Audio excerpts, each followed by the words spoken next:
Yo me involucro en la política, en primer lugar, porque nací de una familia de dirigentes políticos. Toda mi familia, mi papá, por ejemplo, fue preso político. Mi mamá le activaba en un partido que se llama Acción Democrática, que es uno de los partidos para ese momento más importantes de Venezuela. Toda mi familia, todos mis hermanos, todos. Yo estaba muy pequeño y por supuesto no tenía raciocinio de lo que era la política, pero cada vez que pasaba un vehículo o pasaban los dirigentes políticos con cualquier tipo de propaganda alusiva a un candidato, yo me emocionaba. Después, con el tiempo, fui aprendiendo y fui ejerciendo funciones dentro de la Secretaría Juvenil de ese partido Acción Democrática.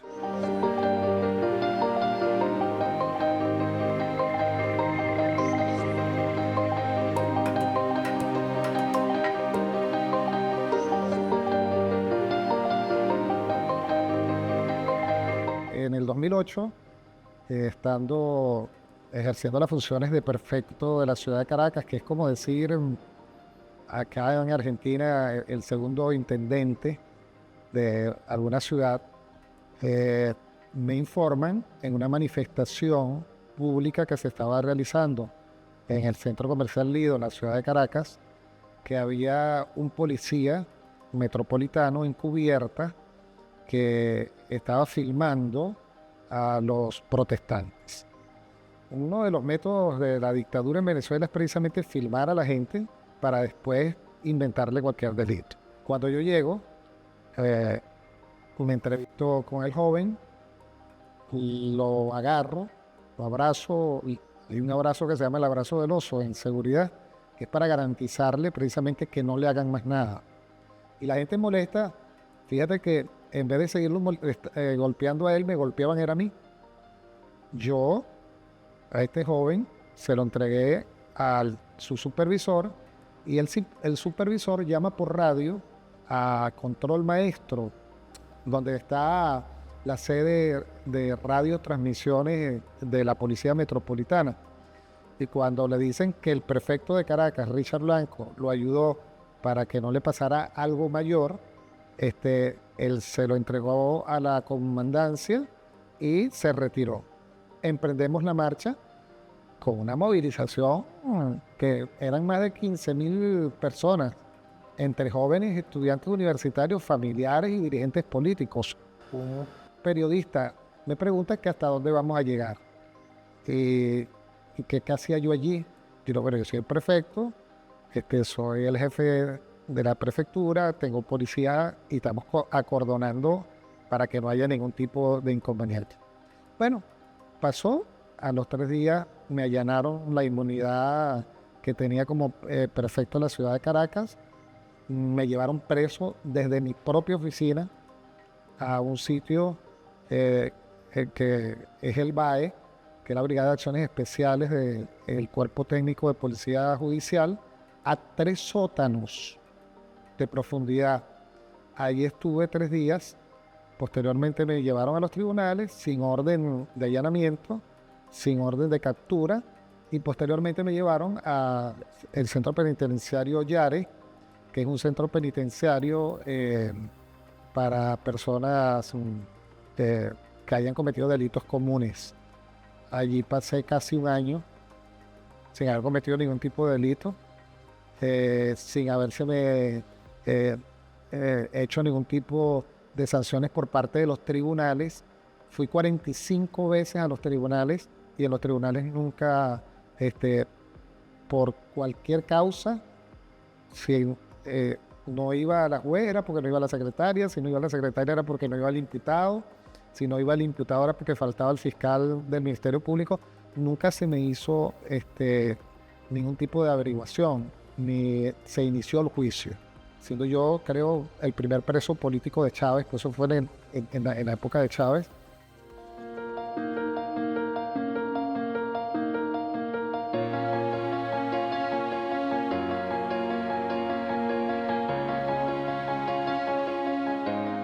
Yo pude escapar porque me dictan el auto de detención y yo inmediatamente hago relaciones con Argentina con las autoridades. Estaba el presidente Macri en ese momento ejerciendo la presidencia de la República y me fui como invitado especial para la casa del embajador Borretti en Venezuela, que es la sede de la residencia del embajador de Argentina en la ciudad de Caracas. Ahí estuve 50 días. Yo decidí, porque yo estaba como invitado a la residencia del embajador, yo no había solicitado todavía el asilo político. Y yo le dije al embajador que yo me iba a ir. Bueno, preparé todo un operativo dispositivo y me fui para Colombia, y en un viaje que se hace en 12 horas en vehículo, fueron casi 36, 40 horas, porque tuve que hacer varios cambios de vehículo, tuve que dormir en algunas casas, tuve que pasar por algunas alcabalas móviles tapándome, tuve que caminar por algunos sitios hasta que llegué a la frontera de Colombia, y allí crucé el río. Cuando llegué a Cúcuta, nos estaban esperando, nos trancaron la vía unos militares. Y yo dije, nada, estoy secuestrado por la guerrilla. Y no, era que el presidente Uribe, generosamente, había mandado un grupo de militares para que me recibieran. Ahí duré en Bogotá 2 semanas y posteriormente me vine en un vuelo hasta Argentina el 26 de junio del año 2019. Ya voy a cumplir 5 años aquí. Yo pensé que venía por 2 o 3 meses. Y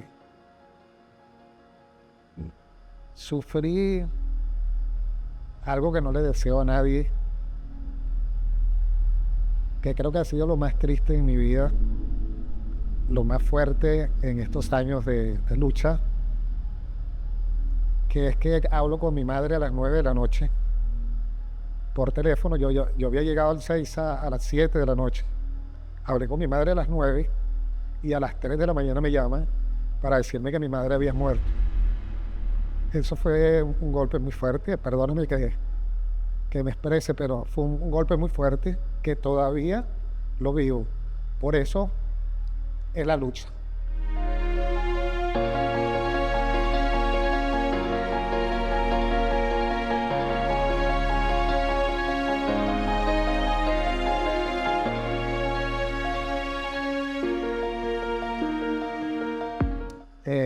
Existe un dictador, y más que un dictador, en el caso nuestro, atípico, porque no es una dictadura normal, no es una dictadura de la que aprendimos a conocer. Esta dictadura se suma a el narcotráfico. Ahí están los cárteles más peligrosos de la droga, el cártel de Sinaloa, el cártel de Jalisco, está el ELN, la FARC, también están los grupos subversivos fuertes como esos dos que te acabo de nombrar, pero está el G2 cubano, está Hamas, está ISIS, de manera tal de que se convirtió esto en un problema gravísimo, no solamente para Venezuela, sino para la región y por supuesto para el mundo entero.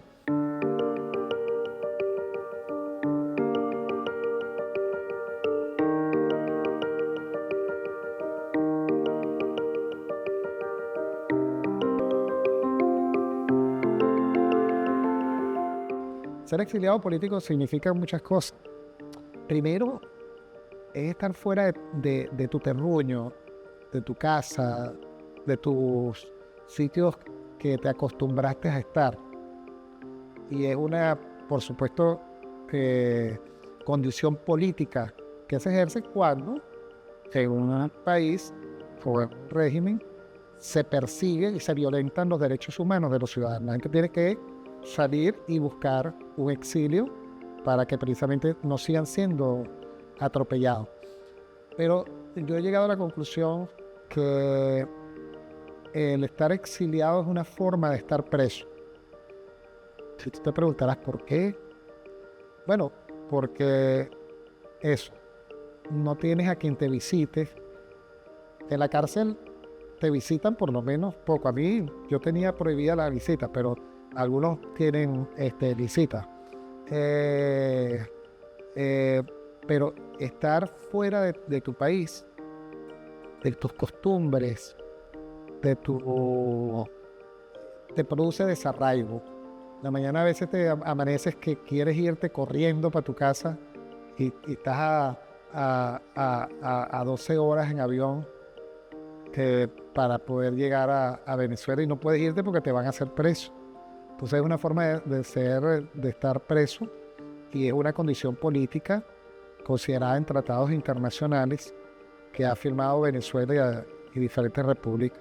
Hay organizaciones como la Organización de Estados Americanos, la Organización de Naciones Unidas y otras organizaciones más que hacen seguimiento a este tipo de circunstancias. En Venezuela se están cometiendo y delitos peores, delitos de lesa humanidad, que como todos sabemos no prescriben y que en este momento la Corte Penal Internacional a través del fiscal Karim Khan están trabajando. Eso significa ser exiliado. Ojalá que no existan exiliados, porque en democracia, por ejemplo, Maduro, que se hace llamar demócrata, en democracia no existen presos políticos.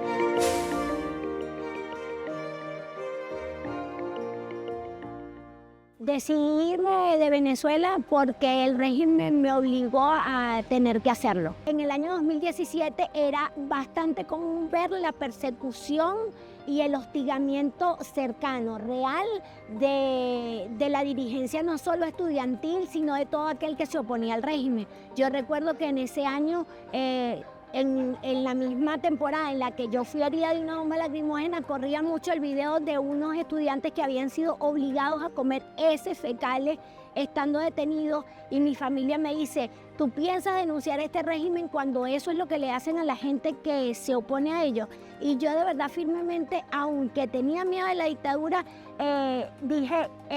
pensaba dentro de mí que no podía ser cómplice de una dictadura que estaba hostigando a la gente, torturando a la gente, persiguiendo a la gente por pensar diferente, por querer un mejor país. Llegar a este punto donde dice, bueno, con esto me voy, como decimos todos, para ayudar a nuestra familia.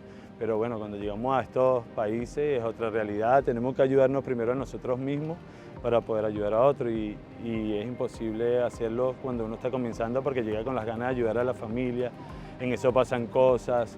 ¿Que fue difícil?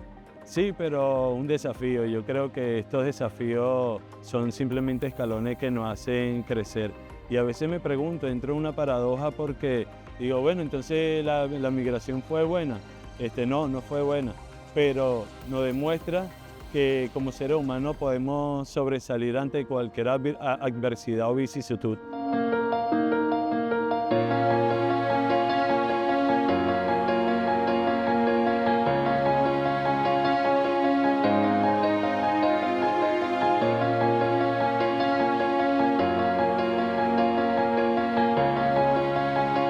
La situación actual de los migrantes venezolanos en el mundo, yo creo que sigue desnuda, sigue desvalida, no hay quien nos escuche prácticamente, porque no hace falta que alcemos la voz para darse cuenta de las cosas que suceden.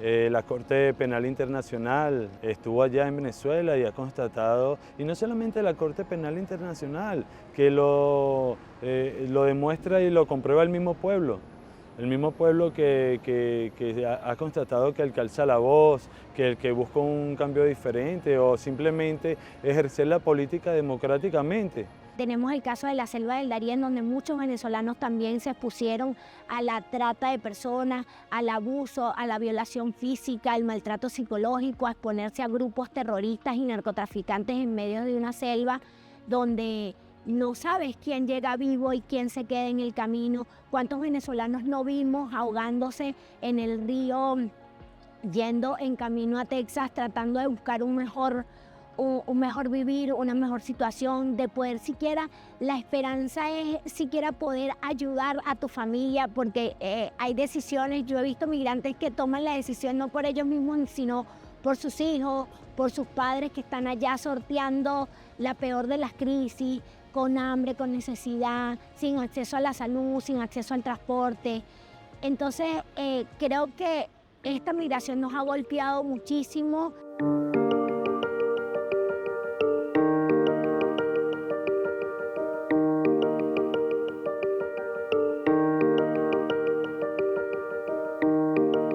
Los venezolanos hoy, desde mi punto de vista, creo que deciden irse aún en las condiciones en las que están viviendo, porque esa mentira mediática de que Venezuela se arregló, se desmonta o se desmiente con la cantidad de venezolanos que siguen saliendo, con la cantidad de venezolanos que no resisten vivir sin luz, vivir sin agua, vivir sorteando todos los días qué vamos a comer.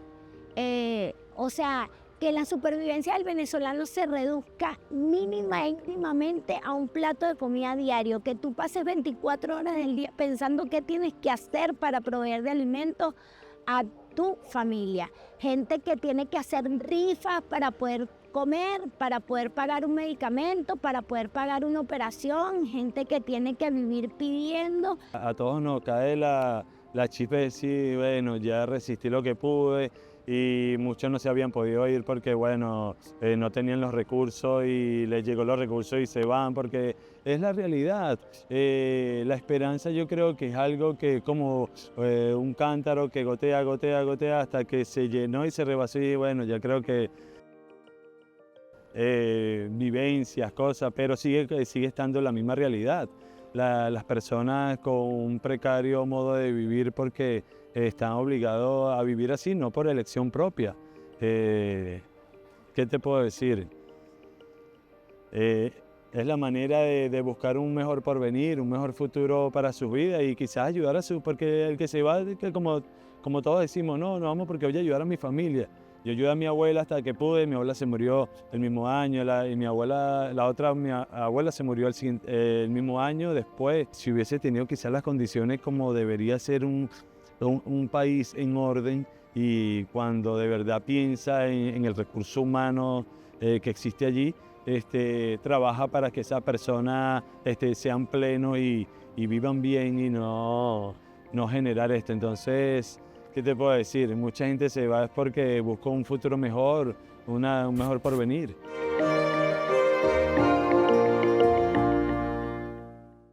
En esos 5 años que fui secuestrado injustamente, me acusaron primero de participar en el homicidio de un diputado. Luego me acusan de resistencia a la autoridad. Luego me acusan de porte ilícito de armas. Es decir, a través de los medios de comunicación el régimen se encarga de difamarme, de destruir mi persona, acusándome de un homicidio. Homicidio que jamás tuve ni siquiera la menor idea de lo que era un diputado. No tenía el concepto de lo que era la política en mi país. Yo no pensaba acercarme a diputados, a políticos, nada, no me importaba para la época. Además fue muy injusto porque la constitución nuestra en Venezuela es clara al decir que una pena menor de 5 años no amerita cárcel física. Bueno, yo estuve en el helicoide 2 años, 9 meses, 22 días y 12 horas. Ya allí se estaba violando el proceso. Y no solamente le bastó con eso, sino que cuando el tribunal que me condena emite la boleta de libertad, me secuestran por 3 años más. Es complicado porque me condenaste injustamente y a pesar de que yo cumplo esa condena, me secuestras 3 años más. Eso es lo que me llevó a mí a hacer la huelga de sangre. Esa huelga de sangre donde tengo mi boleta de libertad en la mano, exigiendo mi liberación porque yo era un hombre libre.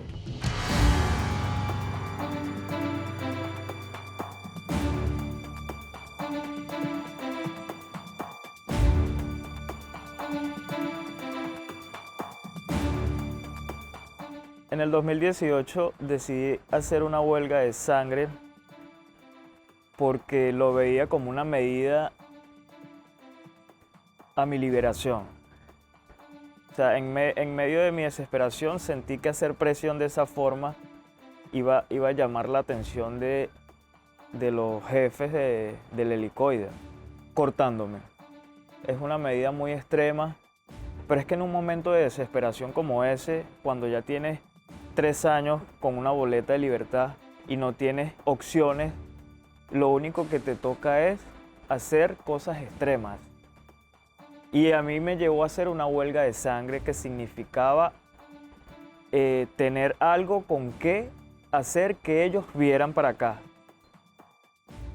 Y seguramente ellos viendo para acá les iba a recordar que tenían mucha gente secuestrada acá. Y no solamente era yo. Habían muchas personas allí con boleta de libertad, menores de edad con boleta de libertad. Pero yo entendí que en ese lugar, si tú no velabas por tu libertad, nadie lo iba a hacer. Previo a esta huelga de sangre, hice una huelga de hambre. Un poco extrema también, porque me cosí la boca. Mi boca me la cosí enteramente. Entonces no fue una sola vez que intenté exigir mi libertad de forma extrema, fueron 2 veces. 2 veces.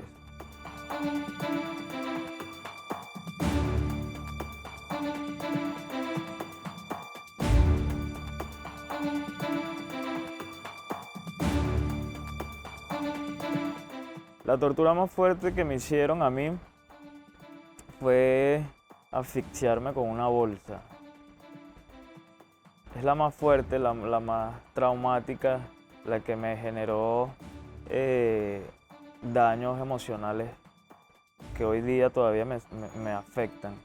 ¿Y por qué me afectan? Esto lo he conversado con mucha gente.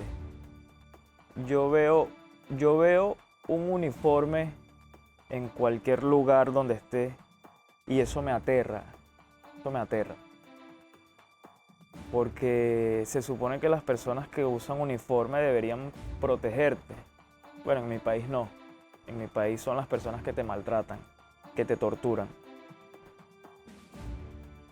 Estaba completamente vendado. Jamás vi quién me torturó. Jamás supe, no sé, las caras. Lo único que recuerdo que eran personas muy fuertes, muy fuertes.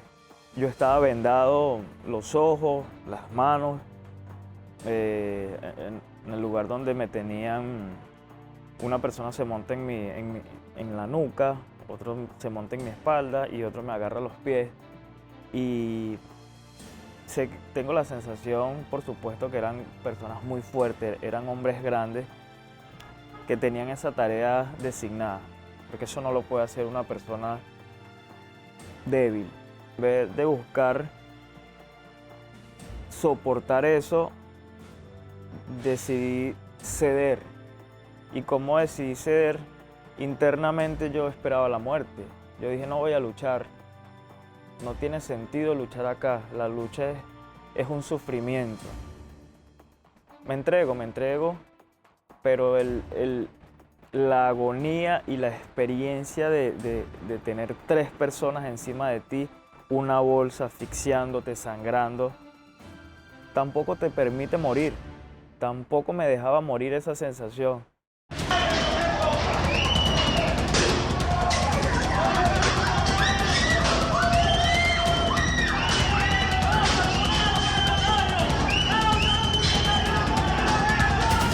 Logro salir del helicoide de una forma muy traumática nuevamente, porque no es una salida hacia mi libertad, sino que es un cambio de celda. Daniel Ceballos, que era preso político en ese entonces también, se le acerca un comisario y él le dice al comisario, estas injusticias llegan hasta hoy, estas injusticias tienen que parar. Aquí hay personas con boleta de libertad, hay menores de edad y ahora acaban de malograr a un estudiante. Esto llega hasta hoy. Él comienza a golpear el candado dentro de su celda porque él no lo dejaron salir. Pero su celda está en medio del pasillo donde se recibe la visita. Y él comienza a golpear el candado y se rompe el candado. Él logra liberarse y corre hacia el final del pasillo. Y eso generó un efecto en los demás que estábamos allí. Comenzamos a romper todo. Pero yo todavía no tenía la conciencia de lo que se estaba, porque como te expliqué, estábamos aterrados, o sea, estábamos dentro del monstruo, hasta que llegué a tener la conciencia de que estábamos en medio de un motín. Se llega a una negociación con el SEBIN y los que tenían boleta de libertad los iban a soltar, los que tenían traslado los iban a trasladar. Decidimos salir. Cuando salimos, caímos en la trampa, nos engañaron. A mí me mandan para un penal abierto, a mí y a otro grupo también de presos, nos mandan para un penal abierto y allí es donde te digo, no me liberaron, cambié fue de celda, aún teniendo mi boleta de libertad. Me mandan a un penal abierto, se llama Tucuyito, un día tomo la decisión de ir al portón donde llegan las boletas de libertad. Le pregunto al guardia que si estaba mi boleta allí y en efecto sí estaba. Él cuando comienza a revisar me dice que mi boleta está desde el 2016, que yo hacía allí en el 2018.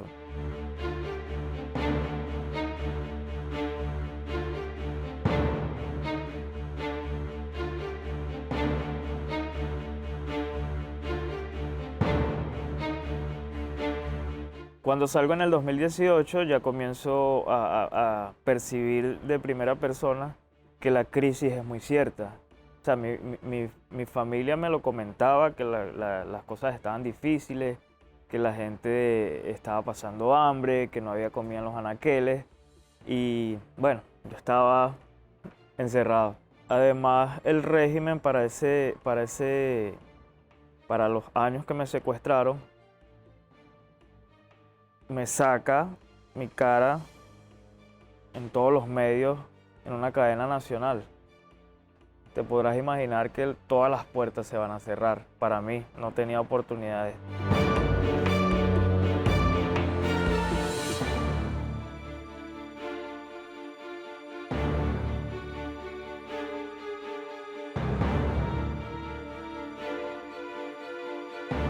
Argentina ha sido un país donde han creído mucho en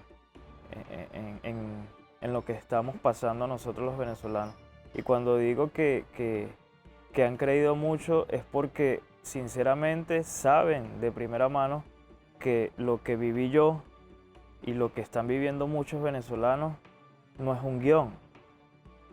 No es un guión y no es algo que ponen en tela de juicio. Es algo que está pasando.